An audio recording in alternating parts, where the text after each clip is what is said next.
welcome to another episode of Tormenta Talk. We are La Tormenta, the official supporters group for West Texas FC, and I am joined here by the ever-present Brian Hodnett and Chris Haig, and we are again joined by a special guest, Scotty Murray, the Gaffer himself. Thanks so much for joining us today, Scotty. Thank you for having me, as always. Pleasure, boys. Pleasure. Awesome. Well, today we're going to kind of talk about, now that we've had some distance, just reflecting back on West Texas FC season, but also kind of like talking a little bit how we've got now a big gap until West Texas FC plays again, and kind of how to stay plugged into the sport, how to kind of keep scratching that itch that we now all have thanks to a raucous, exciting summer. And so, Scotty, I'd love to just kind of start by asking, now we've had a little time. You probably had time to kind of reflect and really process the season overall. But I'm just curious, kind of, when you look back on this most previous season, what are some of the things that come to mind? What did you learn? What were some highlights for you as far as kind of what you took out of the season? Look, I think you nailed it by saying it was a raucous season. I think that's a perfect word to kind of describe it. It had its ups and downs, its highs and lows, and I'm glad we're doing this podcast now and not, immediately after the season ended, so that I've, had time to kind of sit back and reflect and think about the good things that happen, the bad things that happen. And overall, I think the word that comes to mind for me is just pride. I think, I came in and I had a mission in place, a mission in mind, and we lived up to that mission. So I've just got, a lot of immense pride to the boys, to the club, to the owners, to the management, right through the entire club. I'm just proud of everyone that was a part of it. And I think that we achieved something special on the field. I think we achieved something special off the field. And I think that there were a lot of lessons as well. So, yeah, I think just pride is the word that comes to mind. And, it's been about a month now and I just miss it. I miss being out there every morning with the boys, training, preparing, playing. I miss getting out there to stay on broadband, ready for a big game for our fans. It's a bittersweet feeling knowing that the season's done, but at the same time, like I said, there's just so much to be proud of, and that's kind of where I'm at in my reflection for the season. That's great. Yeah. What questions do you guys have kind of to Scotty about kind of last season? Something I'm curious about, Scotty, is you're talking about the end of the season, that pride you feel, that sort of thing. The season is so short, right, for West Texas. It's a quick season, goes by fast. Then a lot of these boys are getting ready to go back to college with seasons that are probably a little bit longer. I'm just curious, what's that messaging to them like as they get ready to finish up here and then move on to whatever their next step may be? I mean, I made it clear to these boys that came in before the summer that I'm going to be their biggest fan, their biggest supporter, okay?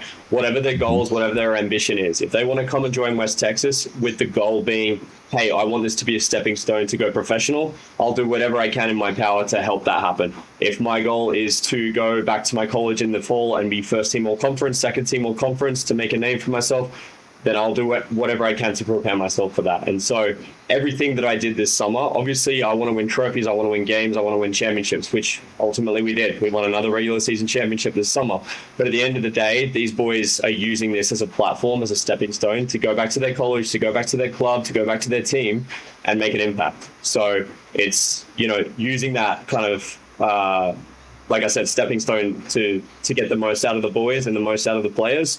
And regardless of the fact that the season's over, the majority of these boys I'm in contact with every day, every second day. I'm watching games, my schedule, my calendar. I don't have it's free from this because I'm just watching games. I'm checking scores, just making sure that I'm still keeping up to date with these boys and making sure they're getting the best experience at college and helping as best as I can, even though the season for West Texas FC is done.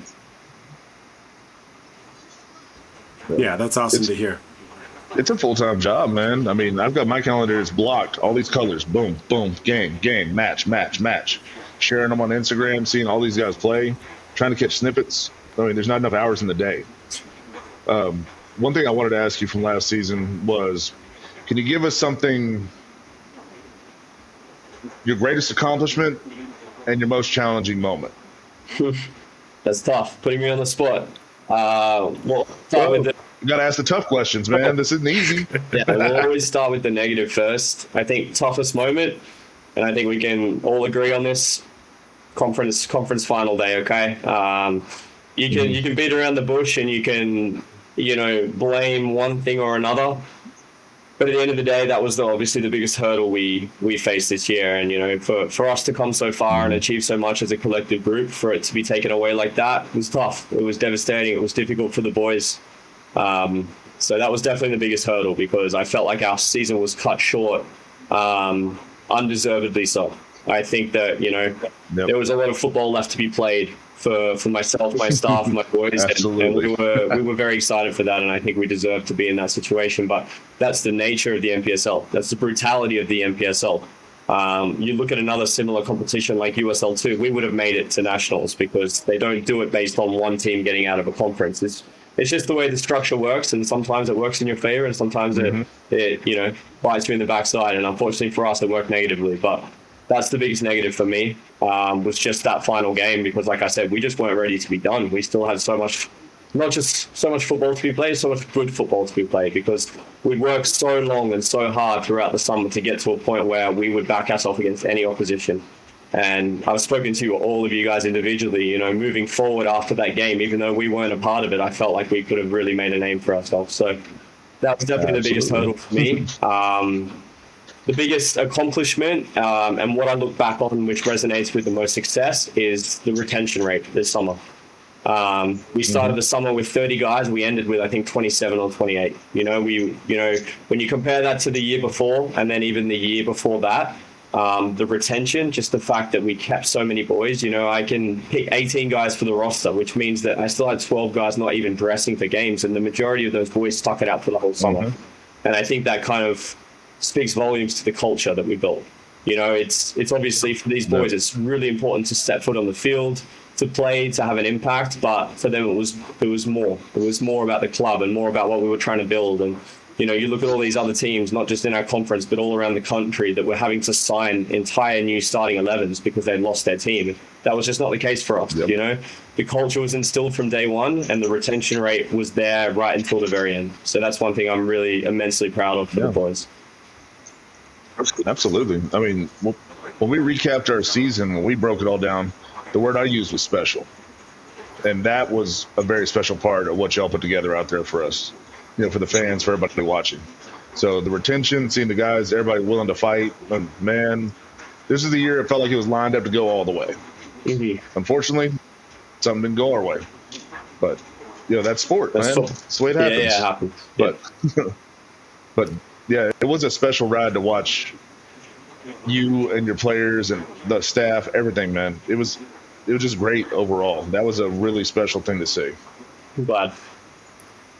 Yeah, how do you do that, Scotty? Like, you don't have much time, right? It's not like you get a big preseason where you really get to instill that culture. It's almost something you kind of have to do really fast, and then you kind of have to do it as you're playing matches, right?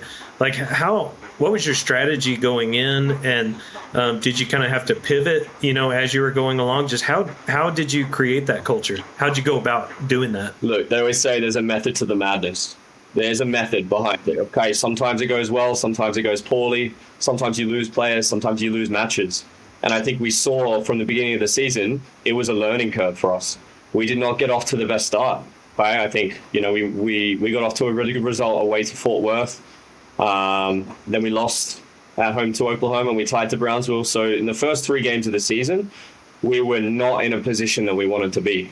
But as I said, building that culture, building the chemistry, building the camaraderie, it takes time. And in a summer season, it doesn't just happen overnight. So I think the longer that we got, for lack of a better word, acclimatized to one another as a staff and as the playing group, and it just clicked. And when it clicked, it was special. It was really, really special. And, I'll even be the first one to say, in soccer especially, you don't need to have the most talented team. I think we had a very talented team.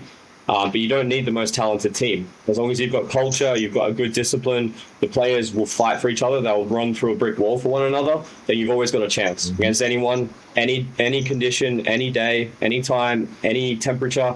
It doesn't really matter. The circumstances are completely irrelevant.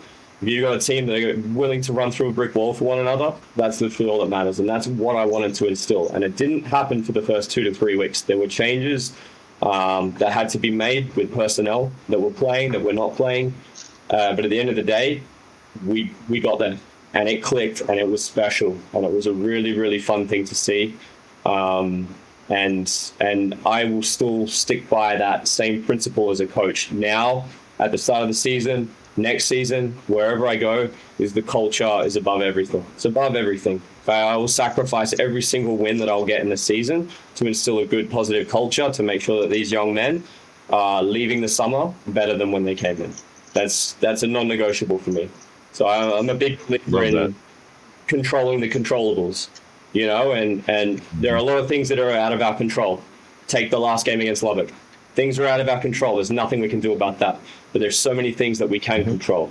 And the things that we can control, if we stay on top of it, we do it the right way, we do it in a positive manner, we do it in a way that uplifts one another, I was never not going to be proud of the boys. So for that reason, the culture stayed from day one to the final day.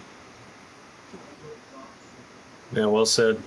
Love it. Yeah, I love what you're saying about culture too, because I think in all sports, but I see it in soccer where some fans don't necessarily understand that aspect of it because there's a lot you don't hear behind the scenes. You don't hear what's going on in the locker room, in team discussions. And I think also sometimes there's this culture of like, if you play FIFA, it's all about just picking the best players with the best ratings and pop them on the field. Yeah. And from a fan's perspective, you can think, well, this is the most talented player. Just stick him here, stick him there. But it is a lot that you can't really measure, and that culture piece of it. And one thing that I'm curious about related to culture, you've been here for a couple of years now coaching in West Texas. As you think about like bringing players here, a lot of players probably would have never thought about coming to play in Midland, Odessa.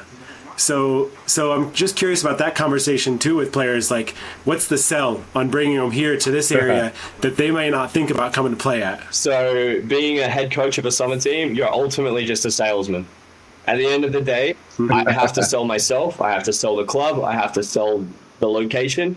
Okay, because there is so many talented players within filtering through the college system here in the US. There's so many talented players, and you know, I probably had 250 phone calls before this summer.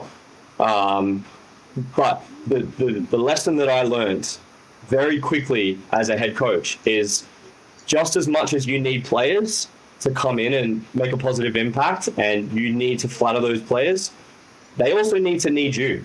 It works both ways. So I can't just see a guy watch a 3-minute highlight video and think, this guy's incredibly talented, I'm going to do whatever it takes to get him. That's not the case at all. I pick up the phone with this guy, and after 2 minutes, I see that his mentality is all wrong. He's here for selfish reasons. He wants to boost his highlights. He wants to score more goals than get assists. That's a red flag to me. And you're not going to fit in the culture, regardless of how talented you are. It works both ways. So out of the 250 phone calls I had, I probably had 100 guys that wanted to come to West Texas. However, 50 of those I said no to. It wasn't the players saying, no, I've got a better opportunity. So it's about finding the balance of finding the right kind of people. Like I said, and you know, I'm sure you guys have all heard this, but you know, hard work beats talent when talent doesn't work hard. It's a very, very true statement. Okay, give me 11 players that will grind for one another rather than 11 Messis any day of the week. Okay, give me the guys that are going to grind, that are going to work harder than the guy next to them. Those are the guys I want to work with. Those are the guys. I call them bulldogs, warriors, guys that will just fight for one another. And even if they're not the most talented, they're going to play a bigger part, especially in a short, condensed season like the summer. So that's a big part of my recruitment process, is just making sure not just that they're the right fit for us, but we're the right fit for them. It works both ways. Yeah, that's good insight. That's cool. Love it. So as we kind of hit this middle ground, right? And every year it's the same, right? Like we have this crazy couple of months where there's games, you know, sometimes twice a week or at least once a week.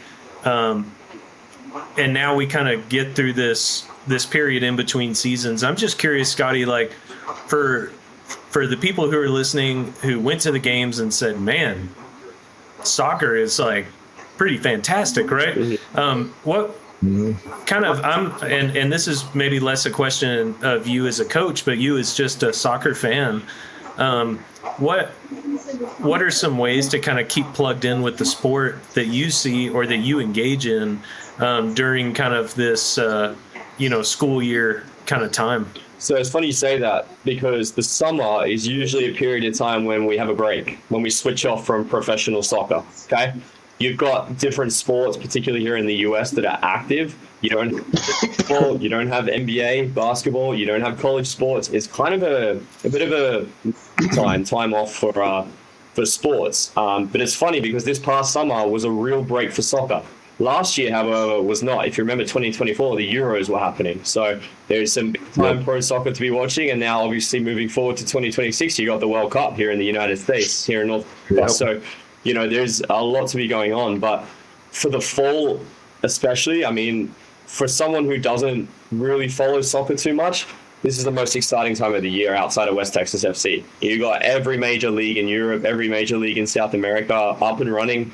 Myself, I'm a massive English Premier League fan, English Championship fan, and my weekends are tied up now. I mean, I'm up at watching games. It's the culture and the way things are now, and I think the hype and the build up to what's going to actually happen in North America next year in 2026, it needs to start getting elevated now. If people are interested, if people are thinking, wow, I went to a West Texas FC game or two and I loved it, I love the environment, I love the atmosphere, you got to be watching games now. I think now we're on an international break as well, where the US are playing, country Australia is playing. Like, there's no shortage of opportunities to keep up to date with your country, with your club, with the boys that you supported this summer playing at college. Like, there's just unlimited potential to watch games at this time of the year. And I think it's a fantastic opportunity for people to continue to kind of, I guess, put themselves out there and learn more about the game and get more involved and get more excited about it. That's a great shout. Chris, what do you got? Yeah, I mean, I echo everything that Scotty is saying. There's always soccer to be watched, right? Like that's why I have my Ecuador jersey on tonight. They played Paraguay in World Cup qualifying.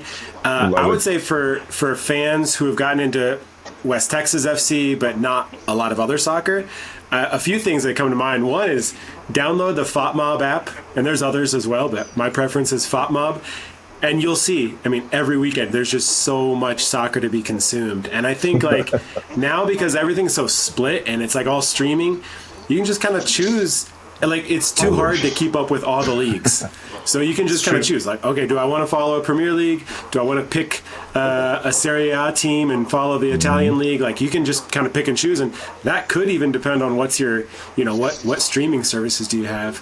The other thing that I would say, one thing that I think is hard for us as Americans is choosing a team, right? Choosing a European team, because we don't have that personal connection. It's not like West Texas where we, go down the road and go to a home game.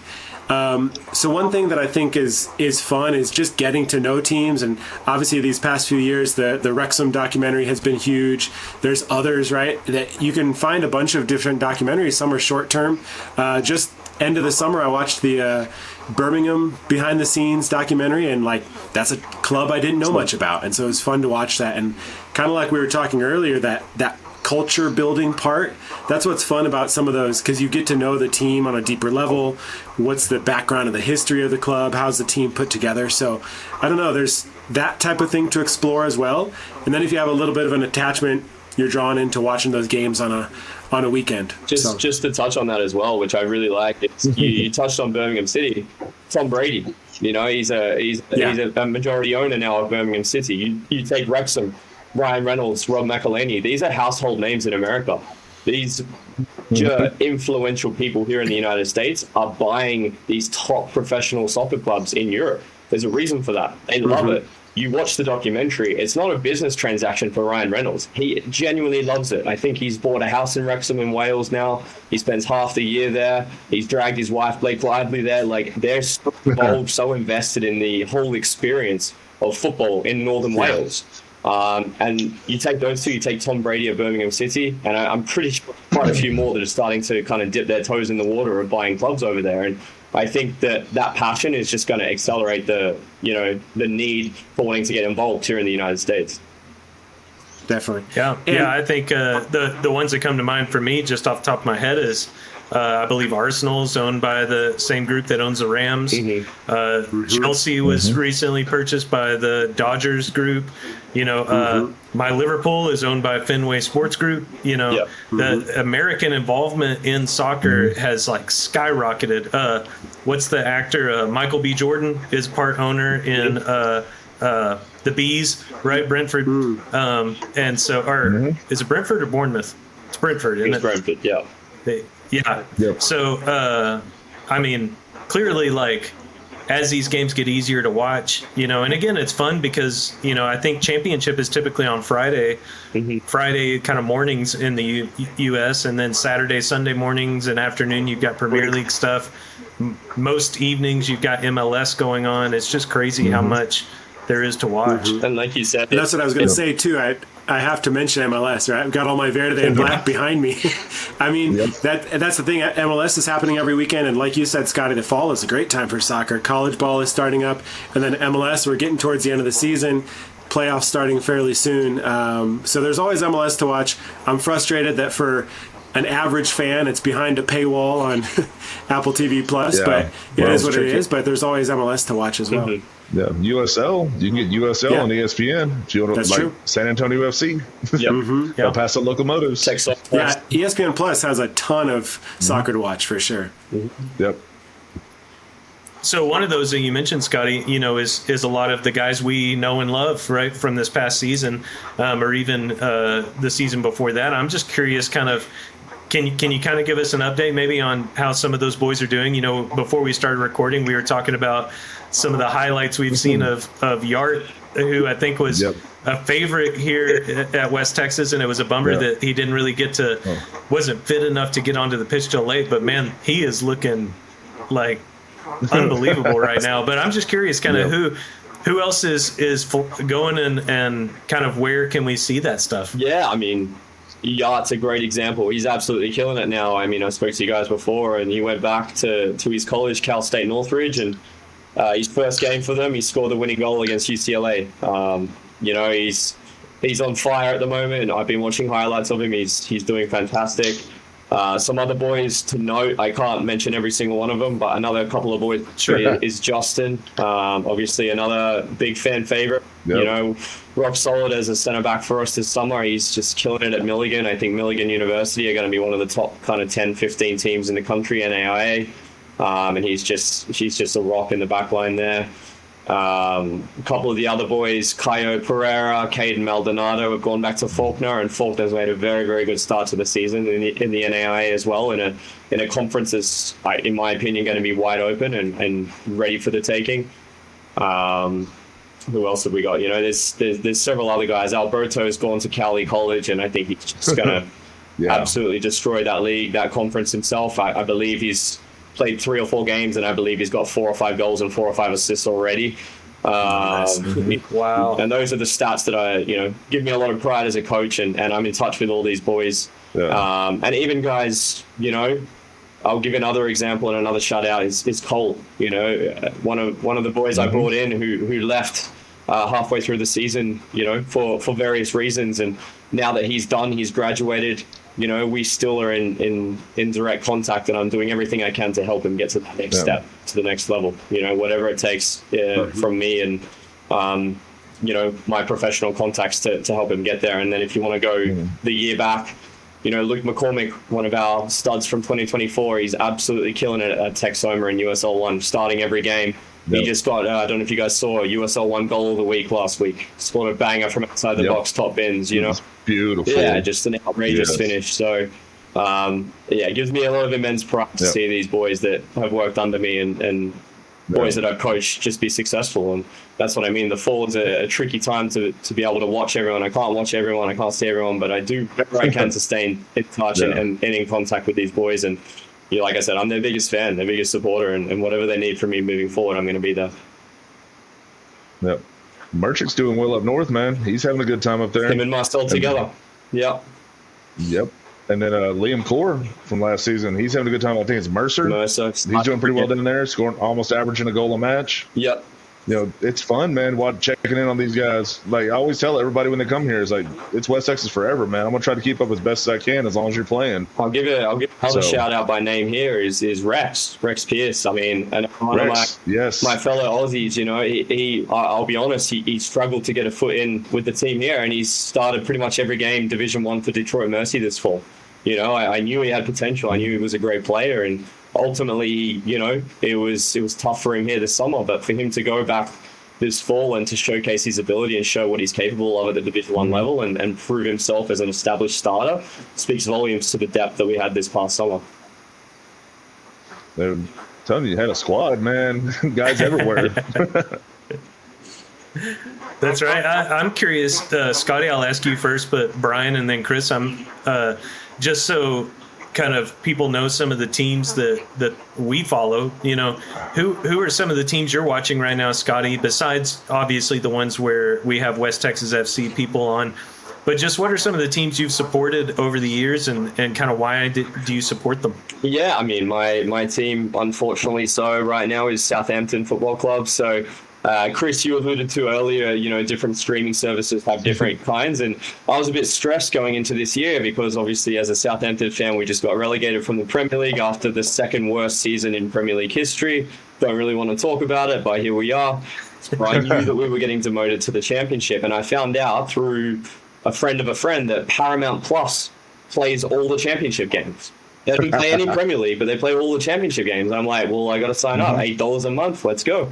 So now I'm on Paramount Plus. So I watch all my Southampton games and all the other Championship games because that's the only way I can watch my boys. And I might be biased. I believe the Championship, which is the second division in England, is the best league in the world to follow. It's the most competitive, most intense. So yeah, I've been a Southampton fan from when I lived there. I lived over in that part of the UK, and I've just been a fan of that club my entire life. I also have I also follow very closely my hometown team, Sydney FC, in the Australian League. So that's another team that is very close to my heart.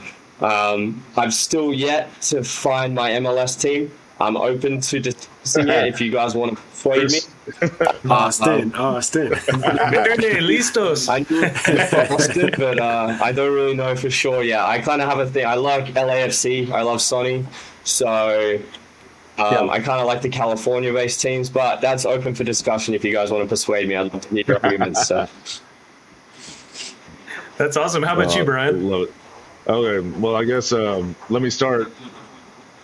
Behind West Texas FC, Midland United for my 14-year-old son, Dynasty FC for my 9-year-old daughter, Reign FC for my 6-year-old daughter. Those are my favorite ones right now in the world. Absolutely. So then we go to the Prem, Manchester United. So love it, hate it, lump it. I don't care. Let's go. It's all about the badge. I had a buddy of mine years ago when I didn't care about soccer. He was so involved with United, and I love the passion. People told me that it's like the Yankees of soccer. Don't care. My buddy was so passionate about it that he loved it. He was yelling, F Chelsea, dude, blah, blah, blah, just mad at everybody else in the world, and they were doing so good. I was like, this must be something cool. So I was like, okay, by default, United. So you got them. I thought you were about to go into like, hey, I'm also a Cowboys fan, and I'm just a glutton for punishment these days. We're getting there, Luke. We're getting there. American football, they're on right now. They're losing. So I like to pick teams that don't win things. It's great. Like they won things a long time ago. I mean, I saw the last Cowboys 3 Super Bowls, but Serie A, again, paying for Paramount Plus. AC Milan, dig them. Juventus right here. But really like AC Milan down there. Let's see, MLS. If I'm picking, it's Austin FC. USL2 or USL is San Antonio FC. And there's so many other that's my international team other than the US, Portugal. Love watching my Cristiano Ronaldo guys play. Let's go.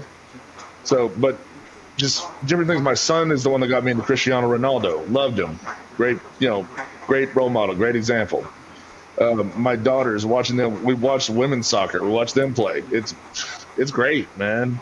It's we fell into this thing about 8-9 years ago and just went head first, bloop. And now leader of a supporters group. got the headband, got everything else, and here we are. And it's on all the time. Other than like tonight, there's not much but the Cowboys on. So, what do you do? How about you, Chris? Yeah, I mean, kind of like I said earlier, as an American following teams abroad, like it's hard to get real attached unless you have a personal connection. So the clubs that I really follow the most are the ones I've had a personal connection to. So I've been an Austin FC season ticket holder since day one. Probably won't continue next year though, just because it's been hard to go to very many games. This year I've only gotten to the season opener. That's been it so far. But in MLS, I've been an MLS fan for a long time, and when I was living in Austin, was thrilled to have a club pop up there. So that's the team that I probably follow the most closely and most passionately.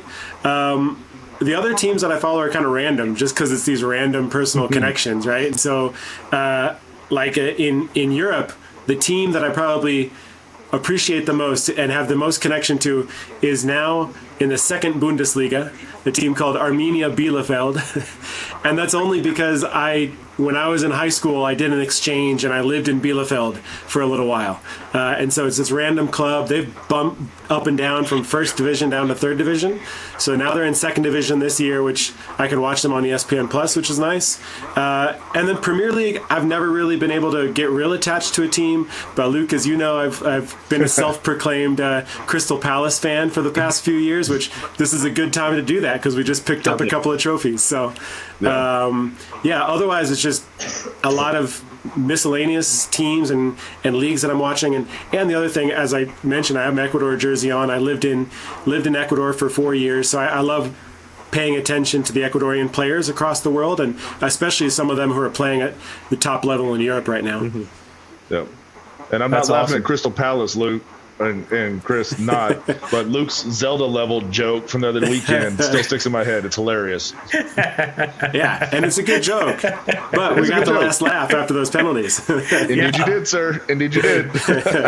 Well, and you talk about culture, you talk about coaching, when Scotty was talking about culture, and I'm thinking the Premier League and talking about culture, Crystal Palace is just punching so far above their weight. Like that club has figured out the culture piece.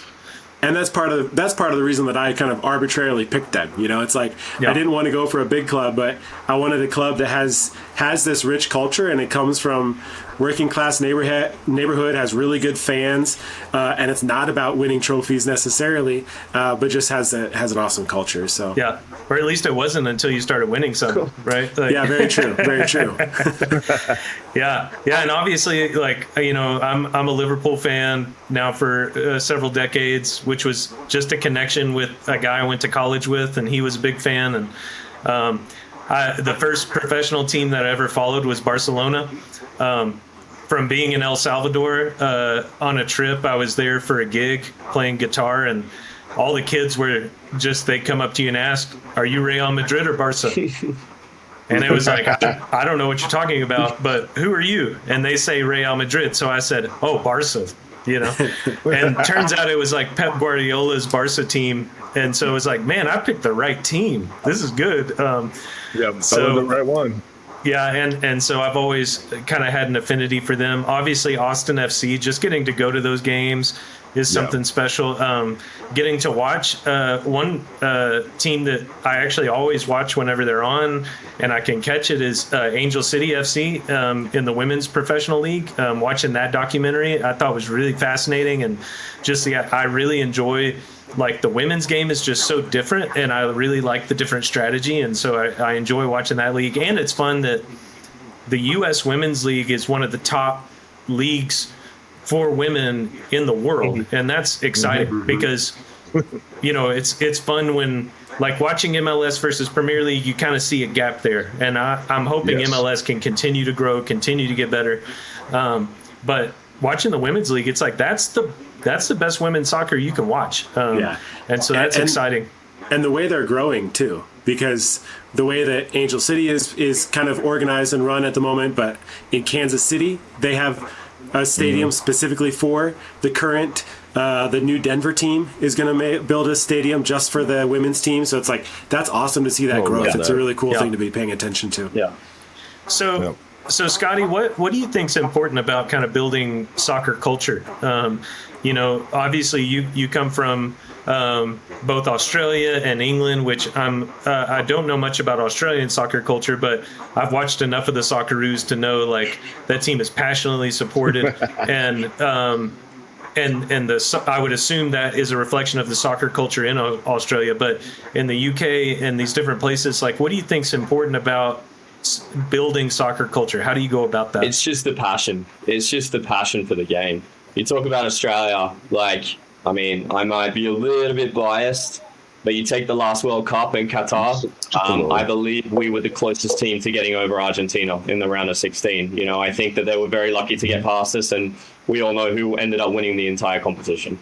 You take the quality and the level that Argentina had on that field against us, where even the commentators were joking like, oh, hang on, this player for Australia, I don't even know where he plays club football. There were actual comments made like that, and it sparked a lot of controversy because there was a fair bit of disrespect towards us. But hey, they beat us 2-1 with a last 5 minutes to go goal, a bit of Messi brilliance, and that was the only reason that Argentina got over us. And I think that really put us on the map again with just the grit, dedication, hard work. Australians, we're not the most talented, but we will work harder than any other country. And I can assure you, when the World Cup rolls around next year, we're going to be one to watch for. You do not want to be in a group with us because we are gonna outwork anyone. And as I said, it just comes down to the passion. I've had it since a very young age. And, when I was 15, 16, I moved to the UK to pursue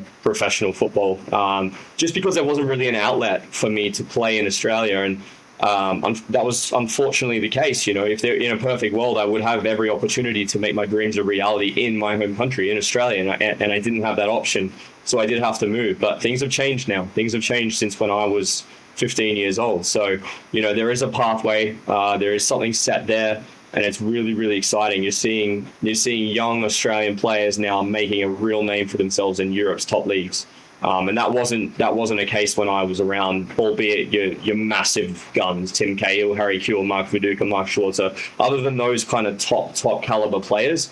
But now, we just have such a strong contingency of players that are really making their mark. And as I said, it's not the most talented players, but man, they're going to work harder than anyone else. So it's just about, incorporating that passion. And just to touch on what you guys said about the women's soccer is two, maybe 3 years ago, Australia hosted the Women's World Cup. And I don't know if you guys watched much of that or you remember much of that, but that was such an incredible spectacle. And our Australian women's, we made it all the way to the semis. We had an unbelievable tournament, one that we were not expecting to have. And it got to the point where we were selling out our major stadiums. The Melbourne Cricket Ground holds 105,000 people. The Sydney Cricket Ground holds 79,000. We were selling out every game for the Women's World Cup. And, I think that is just a testament to where football is going. Men's, women's, no matter what country you're in. Because you go back 20 years, the United States and Australia were not even on the map when it comes to football. It was Europe, it was South America. Now, guess what? Australia just hosted the most recent Women's World Cup. Next year, North America is hosting the next Men's World Cup. And I think that, like I said, that's a testament to where we've come, because it could be very easy for FIFA to give these tournaments to Spain, to Italy, to France, to Brazil. But they're starting to think now, you know what? Let's give them to these other countries who deserve the opportunity to show what they can do on the world stage. So I love it. It's exciting. Yeah, well said. To kind of launch off that, I'm curious, how do you think the World Cup is going to affect the NPSL season? I think it's just going to elevate. I think people are going to be so keen and so excited with what's going on the professional stage. I mean, let me just throw West Texas FC as an example. If you take one of our major sponsors, shout out Tall City Brewing, and they are hosting a watch party for the United States versus Australia on a Friday night. And then West Texas FC is playing against Oklahoma United this Saturday. I think we're going to boost attendance. It's just going to drive sales. I think the demand for people to want to come out and support the local team when they're so invested in the pro team and the World Cup that's happening, it's just going to have an exponential effect. I think it's going to be huge. Yeah, that's awesome. Yep. That's fantastic. And that's a beautiful thing too, is, there's so many matches in Dallas. It's a 5-hour drive. Go pick it up, come back. I mean, if they're playing on a Tuesday, go see it on a Tuesday. Come see West Texas see it play Wednesday, Thursday, Saturday, whatever they were playing. Exactly. Well, and I would assume that would be true for all the teams, right? I mean, we go to Fort Worth and play, right? Yep. We go to those areas that, those games and those fans will be in those cities from all over the world in this, like right next to where our team is playing. Like that's some, it could be, and I would imagine it's going to be pretty intense in the best way possible, right? I mean, kind of like the World Cup is, right? Yeah. Just in general. That being said, you're also going to get the best, most passionate fans in the world. So if you have two countries, say Australia and Ecuador, are playing each other in Dallas, the Australians and Ecuadorians that are there in Dallas, they're going to be the most passionate fans of their country you could possibly ask for. They've traveled halfway across the world, paid an exorbitant amount of money to go to these games and support their teams. They're going to be the most passionate fans in the world. Not just passionate for their country, passionate for the sport. So if they think, 4 hours away, we've got a semi-professional game in Midland, Texas, but we have a whole day off, I can bet some of those people are going to make the journey. I really believe it. Well, guys, that's kind of all the questions I have. Chris, Brian, what kind of wrap-up questions do you guys have for Scotty, or thoughts just in general? I don't have another question, but I have kind of a thought going back to that question that you posed earlier about just building a soccer culture, right? And I think in the States, with so many clubs that are younger and kind of broadly a soccer culture that's younger, it's so much different than in other countries where teams have been established for a long time and that sort of thing. But I think one of the things that comes to mind for me in terms of building a soccer culture is just staying true to your community. And like Scotty said, it's all about passion.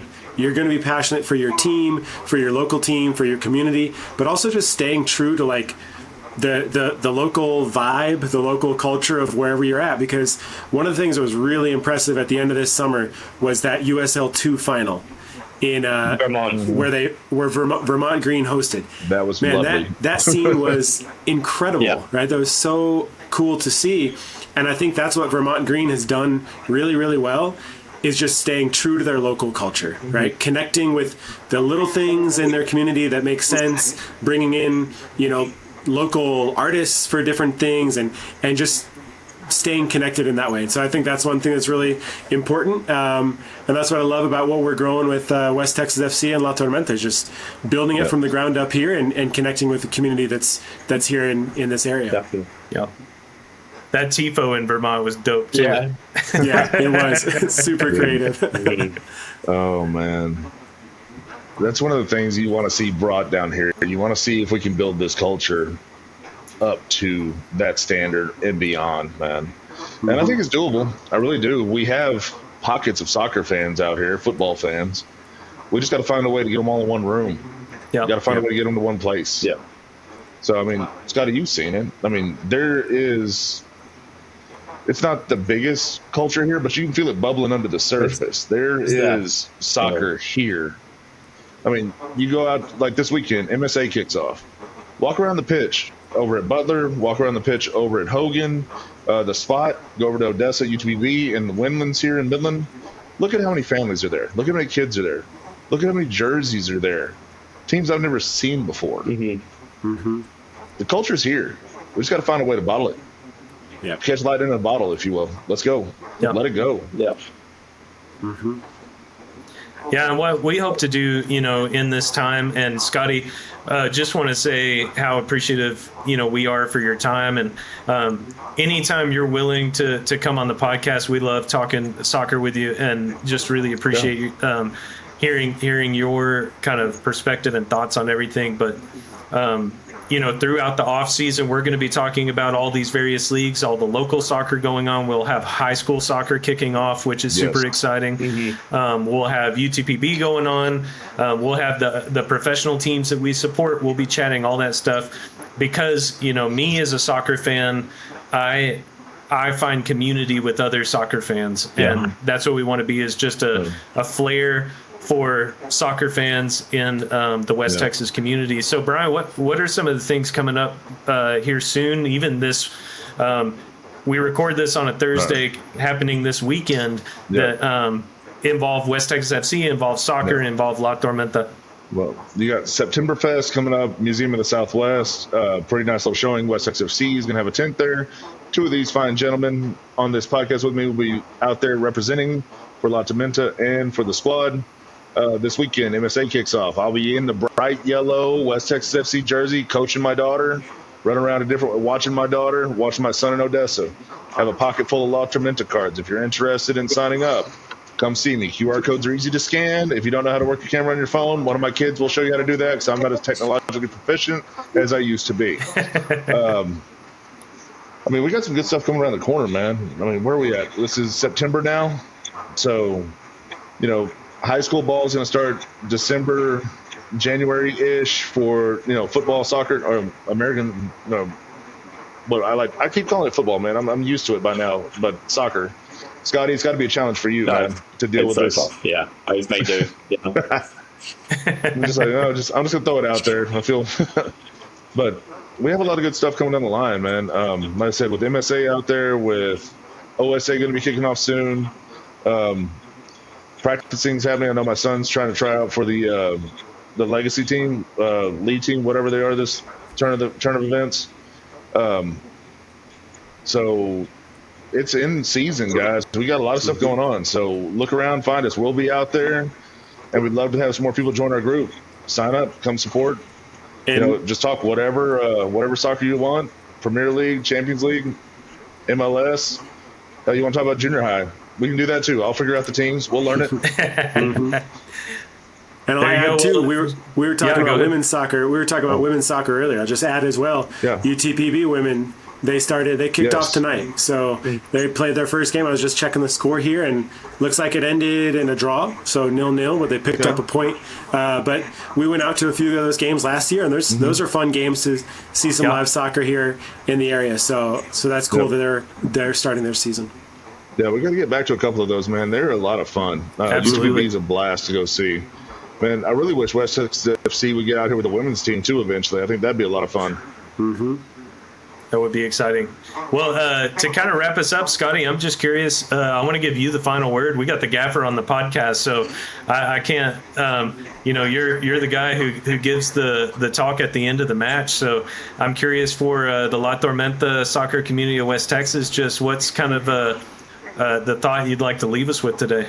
Yeah, I mean, just because the summer season's ended doesn't mean football's ended. You know, like I said to you, the fall is such a busy time, such a fun time for football.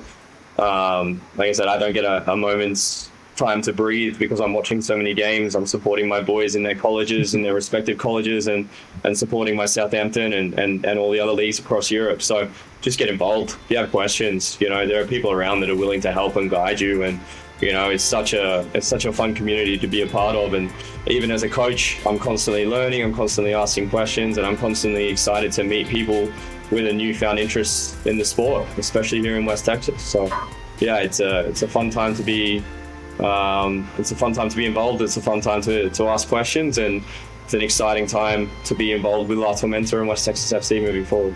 That's all.